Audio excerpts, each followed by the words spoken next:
இந்த கல்விக் கொள்கையில இந்தி கட்டாய படிக்க சொல்லப்படும், சமஸ்கிருதம் கட்டாயமா படிக்க வைப்பார்கள். எந்த தேசிய இனங்களின் தாய்மொழியும் கற்பிக்கப்பட மாட்டார். எந்த தேசிய இனங்களின் வரலாறையும் நீ படிக்க முடியாது. உதாரணமா வல்லபாய் பட்டேலை நமக்கு கற்பிப்பார்கள். நம் தாத்தா வஉசியை பற்றி படிக்க வைக்க மாட்டார். வீர சிவாஜி பாடத்திட்டத்தில் இருப்பார். நமது பாட்டங்கள் தீரன் சின்னமலையோ, வேல்நாச்சியாரோ, புலித்தேவனோ, வீரன் அழகுமுத்துக்கோனோ, சுந்தரலிங்கமோ நமதில் இருக்க மாட்டார். பெரும்பிடுவோ, பண்டாரவணியனோ, நமது இன முன்னோர்கள் வீரப்பெரும் பாட்டங்கள் வரமாட்டார்கள்.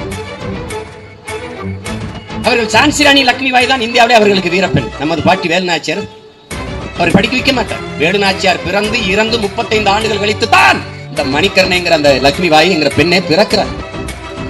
வரலாற்றில் எப்படி பதிவு பண்ணிருக்கணும்? நம் பாட்டியை குறிப்பிடும் போது தென்னாட்டின் சான்சிராணி என்று எழுதுகிறான்.